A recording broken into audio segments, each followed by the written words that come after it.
Amis de la masse, bonjour, bienvenue sur la chaîne du doc et aujourd'hui on va commenter l'actualité bien sûr tragique concernant le décès de Shawn Rhoden à l'âge de 46 ans. On a appris hier qu'il était décédé d'une crise cardiaque et donc on va réagir à cette actualité dans cette vidéo générique.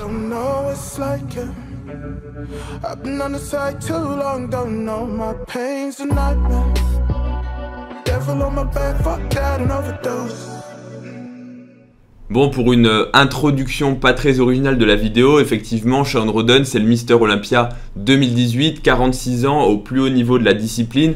Et malheureusement, on aurait bien voulu, je pense, toi comme moi, en fait, feindre la surprise et faire comme si on était étonné qu'un athlète de ce niveau, de ce prestige, était décédé d'une crise cardiaque, mais malheureusement ça fait suite à une longue série et cette année on a pu beaucoup en parler sur les dangers finalement du bodybuilding à haut niveau. C'est pas tellement la musculation qui est dangereuse et je pense qu'il est vraiment important et je vais m'y atteler prochainement parce que la vidéo est très demandée et surtout il y a une grosse confusion entre est-ce que la musculation est dangereuse pour le cœur, parce que effectivement quand on voit ça, quand on voit le nombre de représentants du sport, d'athlètes qui meurent de causes cardiaques, que ce soit des infarctus, que ce soit des problèmes de troubles du rythme, que ce soit des arrêts cardiaques, des cardiopathies hypertrophiques, en gros des gros cœurs, des maladies cardiaques comme de l'insuffisance cardiaque, forcément on est en droit de se demander est-ce que la musculation est dangereuse. Et pourtant dans mes vidéos j'essaie vraiment de faire la distinction entre la pratique sportive, la musculation en tant que telle et tout ce qui va être le bodybuilding professionnel avec tout ce qui va être autour, notamment les produits dopants, notamment tout ce qui va être en complément, on va dire, des produits dopants, que ce soit les antalgiques, que ce soit les diurétiques en compétition, que ce soit aussi, bon, c'est des produits dopants, mais les hormones de croissance, l'insuline et tout ce qui va être autour, les stimulants, etc. Tout ça, ça fait des cocktails explosifs pour le cœur. Et c'est vrai qu'à chaque vidéo, j'ai l'impression de me répéter parce que là, je vais encore vous parler de la crise cardiaque, de l'infarctus. Alors, je vais faire le mec blasé, mais j'ai vraiment l'impression de me répéter parce qu'à chaque fois, c'est les mêmes causes, c'est les mêmes conséquences et c'est triste en fait de se dire que finalement, on continue dans la série noire, dans le fait que il y aura toujours probablement, si on continue comme ça, des décès liés aux causes cardiaques. Malgré tout, je pense que ce genre de vidéo, ça reste toujours important pour faire de la prévention, pour sensibiliser les gens et parce que je sais que si vous cliquez, c'est parce que Shawn Rhoden, c'est encore une fois une icône de ce sport et que les gens sont curieux, on a tous une curiosité un peu malsaine, c'est une actualité brûlante et donc vous allez plus cliquer si c'est Shawn Rhoden qui est décédé que si c'est une autre personne que vous ne connaissiez pas. Donc ce genre de vidéo, c'est toujours l'occasion de faire passer des messages et de faire de la prévention. Donc si vous avez cliqué et que vous n'avez pas vu les vidéos précédentes, je vais quand même vous faire un petit rappel synthétique de ce qu'est un infarctus. Un infarctus, c'est le synonyme d'une crise cardiaque, c'est quand une artère du cœur se bouche. Je sais de quoi je parle parce que c'est mon cœur de métier, c'est véritablement ma surspécialité dans la cardiologie et les infarctus, c'est une maladie qui est encore aujourd'hui une maladie mortelle. Effectivement, avec l'avancée de la cardiologie, aujourd'hui on a des médicaments qui sont beaucoup plus puissants, on a des délais de prise en charge qui sont vraiment raccourcis, on a tout ce qui va être cardiologie interventionnelle qui permet d'aller réparer les infarctus et de réparer les artères. En gros, une artère est bouchée, on regarde les artères et on peut déboucher en temps réel les artères et avec les gros progrès encore une fois de la médecine et de la cardiologie, on peut arriver à un taux de décès dans l'infarctus qui est aujourd'hui très faible. Malgré tout, et c'est ce que les gens pensent oublier, parce qu'avant l'infarctus c'était, en gros c'était, je donne des chiffres un petit peu arrondis, mais c'était une personne sur 3 à une personne sur 2 qui mourait d'un infarctus. Aujourd'hui, et c'est les statistiques officielles, en France, on est passé à 3 à 4% de décès dans l'infarctus, c'est-à-dire c'est très faible. Et du coup, la conséquence du fait qu'on prend beaucoup mieux en charge les pathologies cardiaques, c'est que du coup, les gens ont tendance à le minimiser. On voit beaucoup de gens qui survivent, et c'est tant mieux, encore une fois, c'est vraiment quelque chose d'extraordinaire. On voit beaucoup de gens qui survivent à un infarctus, et du coup, les gens se disent, les problèmes cardiaques, finalement, c'est pas forcément quelque chose de grave. Mais ce genre d'actualité malheureusement nous rappelle que non, les problèmes cardiaques c'est encore des choses qui tuent aujourd'hui et l'infarctus ça reste une maladie mortelle. Et ce qu'il faut rappeler c'est que dans l'infarctus la plupart des gens vont mourir chez eux de troubles du rythme et d'arrêt cardiaque. En gros, indépendamment de la taille de l'infarctus, une fois que vous bouchez une artère, vous avez un risque de faire une mort subite et de faire un arrêt cardiaque. Donc là je commence à faire du blabla, mais du coup dans cette vidéo je vais essayer de pas redire toujours la même chose, mais de vous donner vraiment des conseils pratiques parce que finalement je me dis ok, c'est bien beau de dire que les produits dopants, les stéroïdes, c'est quelque chose qui fragilise les artères, qui va favoriser les infarctus. C'est pour ça que globalement, ils font des infarctus de plus en plus jeunes. Je dis pas que 46 ans c'est un âge extraordinaire, exceptionnel pour faire un infarctus. On en voit tous les jours des gens qui ont des facteurs de risque et qui font des infarctus à 45 ans. Mais c'est vrai qu'on a quand même envie de se dire que des champions, des personnes sportives ne devraient pas faire d'infarctus à 45 ans. Classiquement, les infarctus à 45 ans, c'est les personnes qui ont des gros facteurs de risque, des gros fumeurs, des personnes qui ont une hérédité coronarienne qui est importante. Et on n'imagine pas un sportif de haut niveau se dire il va faire un infarctus à 45 ans. Et pourtant, c'est toujours le cas. Donc, si on rappelle ça, donc un infarctus, j'ai commencé, voilà, comme d'habitude, je commence à me noyer. Un infarctus, c'est une artère du cœur qui se bouche. Quand une artère du cœur se bouge, forcément, le cœur étant un muscle, eh bien, il y a toute la paroi, toute la partie du cœur de ce muscle qui est vascularisée par l'artère bouchée, qui ne va plus avoir d'oxygène, plus de nutriments, et donc qui va commencer à nécroser. C'est-à-dire que la paroi ne va plus se contracter. En conséquence, il y a deux problèmes. Le premier, c'est le problème de l'insuffisance cardiaque, c'est-à-dire que vous perdez X% de votre fonction contractile du cœur. Ça veut dire en pratique que votre cœur va être fragilisé, plus faible, parce que vous avez perdu un pourcentage de la contraction. Admettons que si vous bouchez par exemple l'artère principale du cœur, celle qui fait donc l'interventriculaire antérieure, qui fait à peu près 50% du cœur, et bien votre fraction d'éjection, c'est la capacité du cœur à éjecter le sang, vous allez globalement la diviser par 2.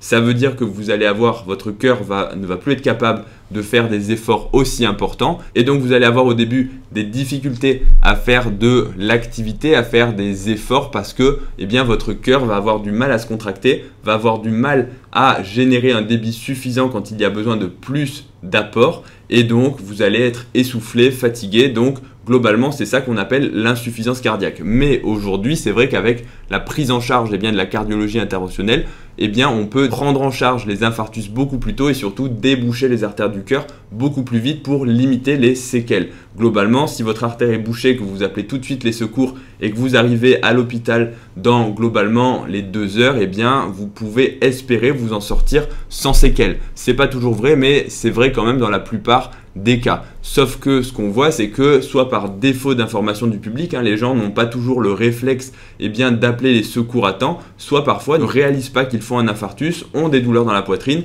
et soit par manque d'information, par manque de connaissances, vont rester chez eux, se dire non mais je vais pas déranger, non mais peut-être que ma douleur dans la poitrine elle va passer, et au final ça donne des choses catastrophiques, ça donne ce genre de choses où on le voit retrouvé chez lui décédé parce que on ne sait pas exactement les circonstances, est-ce qu'il n'a pas appelé les secours, est-ce qu'il était tout seul, bref en tout cas ça donne des conséquences catastrophiques. Donc mis à part l'insuffisance cardiaque, le deuxième problème des infarctus c'est tout ce qui va être trouble du rythme, et c'est de ça que vont véritablement mourir les gens. Le souci quand une artère du cœur se bouche, c'est que indépendamment de la taille de l'infarctus, le fait d'avoir des cellules cardiaques qui sont non seulement du muscle, mais à la différence des cellules musculaires périphériques, c'est aussi des cellules qui peuvent générer de l'électricité. Et quand ces cellules sont en souffrance, manque d'oxygène, manque de sang, manque de nutriments, elles peuvent faire ce qu'on appelle des troubles du rythme, notamment de la tachycardie ventriculaire, de la fibrillation ventriculaire, et au final, ça donne un arrêt cardiaque. Donc en pratique, dès que vous avez une artère bouchée, indépendamment de sa taille, vous êtes à risque de faire un arrêt cardiaque, et donc c'est pour ça que les secours, c'est extrêmement important en gros d'avoir une équipe médicalisée. Donc je vais vous donner 2-3 conseils juste après.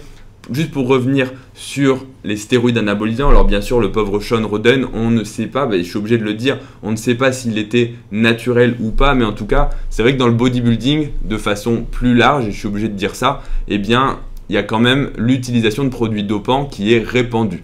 Et on sait que les produits dopants vont avoir tendance à calcifier les artères, à les faire vieillir plus vite et à favoriser les dépôts de cholestérol sur les parois. Plus vous avez de dépôts de cholestérol et plus vous avez un risque que ces dépôts de cholestérol se détachent et puis fassent ensuite ce qu'on appelle des caillots de sang, des thrombus, pour provoquer des infarctus. Le souci des stéroïdes, c'est que grossièrement, ça calcifie les artères plus vite, ça favorise aussi l'hypertension, qui est là aussi un gros facteur de risque d'infarctus, ça favorise aussi l'hypercholestérolémie, le fait d'avoir la testostérone qui est élevée, ça favorise l'augmentation du cholestérol sanguin, et donc tout ça mis bout à bout, ça fait en gros vieillir les artères plus vite. Alors bien sûr, tout le monde ne fera pas d'infarctus jeune, heureusement, mais si vous avez une prédisposition, si vous fumez, il y a des gens qui font de la muscu, qui prennent des stérols et qui à côté vont fumer, vos artères vont vieillir beaucoup plus vite et vous êtes beaucoup plus à risque. Donc, Sans revenir sur la prévention, parce que voilà, je l'ai déjà beaucoup dit, les stéroïdes, bien sûr que c'est dangereux, bien sûr que quelle que soit la dose que vous prenez, il y a toujours un risque, hein, il ne faut jamais penser, jamais se dire, moi je vais passer au travers des gouttes, moi je suis suivi par un médecin, donc j'ai pas beaucoup de risques, et ça c'est un raisonnement qui est fréquent, mais qui pourtant est erroné. En pratique, personne ne peut prédire l'infarctus. Ça pourrait être le sujet d'une vidéo à part entière, mais si on est capable de prévenir le vieillissement prématuré, on ne peut pas prédire l'infarctus parce que souvent, et surtout chez les personnes jeunes, ce sont des plaques de cholestérol qui sont en fait jeunes, nouvellement formées, qui vont se détacher. Donc en fait, vous pouvez tout à fait faire un test d'effort chez le médecin, chez le cardiologue, qui est normal, ou avoir assez peu de cholestérol sur les artères. Il suffit qu'une seule plaque, même si elle est très petite, se détache et fasse un caillot de sang pour faire un infarctus. Il y a des gens qui font des infarctus sur des artères quasiment saines, notamment chez les jeunes. Les vieux ont en général des artères beaucoup plus malades de façon chronique et finalement, ce n'est pas forcément eux qui vont faire des infarctus de façon privilégiée. Parfois, il suffit que la mauvaise plaque se rompe pour faire un infarctus. Bref, je commence à raconter un petit peu ma vie, mais tout ça pour vous dire quoi? Tout ça pour vous dire que c'est vraiment important de se dire, c'est pas parce que je prends une petite dose ou parce que je suis suivi que je suis, en gros, j'ai un risque zéro. Ça, c'est pas vrai, ça ne marche pas. Et même si on aimerait pouvoir prévenir et prédire le risque d'infarctus, on ne peut pas le faire. Deuxième message, donc mis à part le fait, voilà, les stéroïdes c'est dangereux, je l'ai déjà dit dans toutes mes vidéos.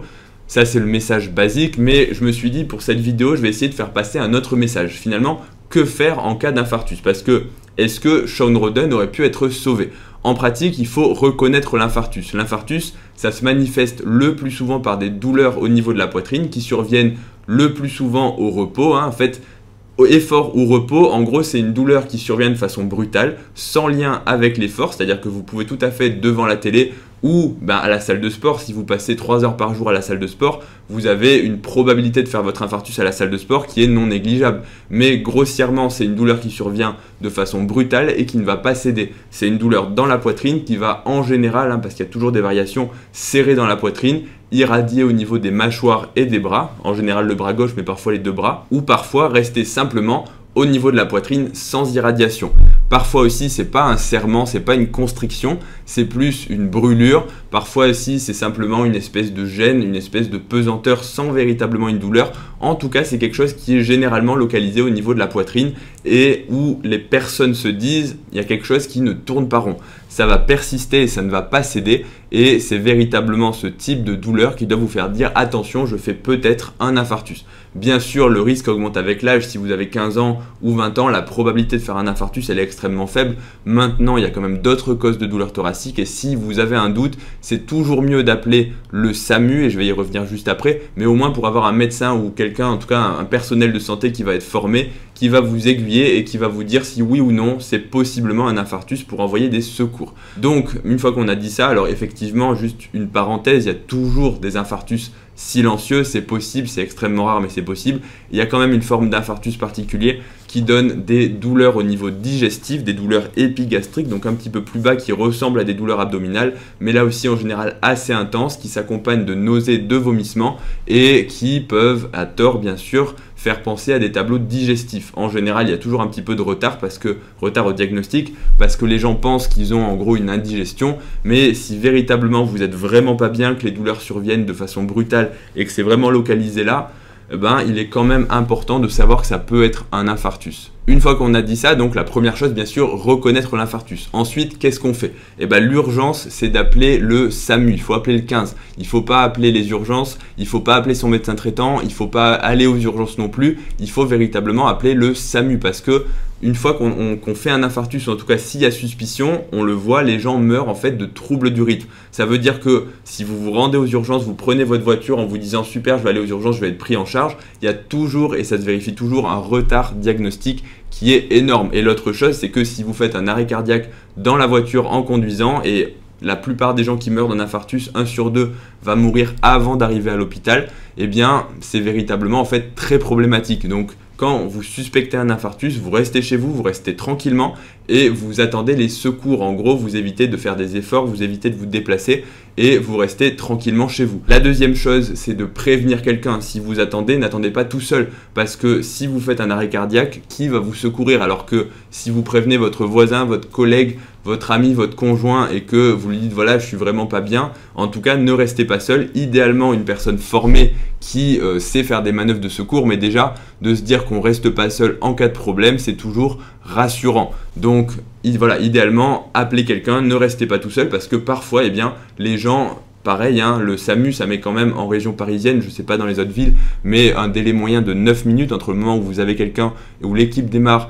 et où l'équipe arrive chez vous. Et en 9 minutes, il suffit que vous fassiez une complication, un trouble du rythme, et ça peut aller très vite. Donc, très important, ne restez pas tout seul, appelez le plus rapidement possible et au pire, vous appelez pour rien. La personne au bout du fil du SAMU va vous interroger et si vos douleurs ne correspondent pas à un infarctus, ne vous inquiétez pas, vous ne dérangerez pas pour rien, on vous dira bah c'est probablement pas grave, on vous orientera soit vers un médecin, soit on enverra une ambulance et donc on ne dérangera pas des équipes médicalisées. Mais en tout cas, si vous avez la suspicion de faire un infarctus, je dis pas qu'il faut appeler dès que vous avez une seconde de picotement dans la poitrine, mais voilà, c'est juste pour essayer de sensibiliser les gens. Parce que Shawn Rhoden, s'il est mort chez lui, soit il n'a pas appelé, soit il a appelé trop tard, soit il était tout seul et personne n'a pu le secourir. Ensuite, une fois qu'il y a le SAMU, globalement, vous êtes quand même rassuré. C'est-à-dire que si vous arrive quelque chose, les équipes médicalisées vont pouvoir vous prendre en charge, vous réanimer en cas d'arrêt cardiaque et surtout vous amener le plus rapidement possible après avoir confirmé le diagnostic en coronarographie pour déboucher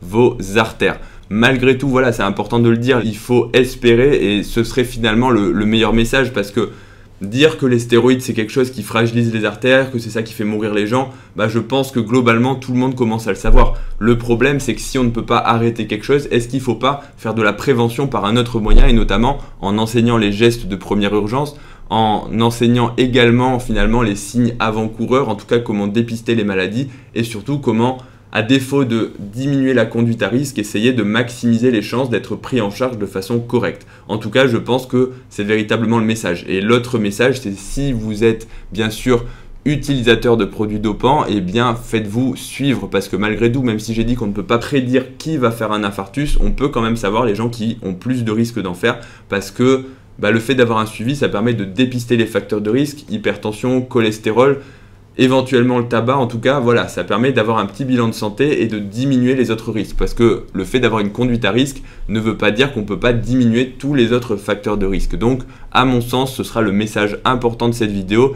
Et j'aimerais bien ne pas avoir à faire ce genre de vidéo, mais malgré tout, je pense que c'est important de profiter de ces actualités, même si ce sont des actualités malheureuses, pour faire de la prévention et faire des vidéos qui, j'espère, vont servir au plus grand nombre. Donc, j'espère que cette vidéo vous aura instruit, vous aura appris des choses.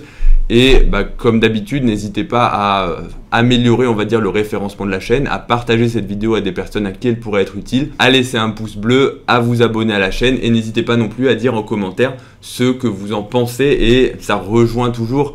Est-ce que l'open de bodybuilding est trop dangereux? Est-ce qu'il faudrait supprimer cette catégorie? Enfin, pas forcément la supprimer, mais finalement, est-ce qu'il ne faudrait pas un suivi médical obligatoire pour tous les athlètes? Parce que je veux quand même pas croire que ce genre de complications ne pourrait pas être au minimum un petit peu prévenu. Il y a quand même pas mal de sports où il faut des certificats médicaux, où il faut un suivi régulier par des médecins de fédération. Et là, je me dis finalement, et c'est un peu peut-être pas une critique sur l'IFBB, mais est-ce qu'on n'est pas un peu laxiste sur le bodybuilding, sur le suivi des athlètes? Parce que à défaut de dire voilà il y a beaucoup de morts et à chaque fois qu'il y a un mort de dire oh là là c'est terrible ce qui se passe, il y a tout le monde qui va de son petit commentaire et bien sûr c'est terrible, mais est-ce qu'à un moment il ne faudrait pas arrêter de se plaindre et finalement prendre des mesures concrètes, c'est-à-dire soit faire des tests antidopage sérieux, soit faire un suivi médical pour les athlètes obligatoire. Bref, ça c'est un débat à part entière, mais en tout cas, n'hésitez pas à en débattre dans les commentaires, mais en tout cas, à mon sens, c'est un débat qui serait utile d'avoir. Bon, allez, deuxième fois que je dis fin de la vidéo, j'espère que ça vous aura plu, comme d'habitude, likez, abonnez, partagez la vidéo, et puis retrouvez-moi sur Instagram, ledoc.pm pour des vidéos d'1 minute. Et je vous dis à bientôt pour la prochaine vidéo. Salut à tous.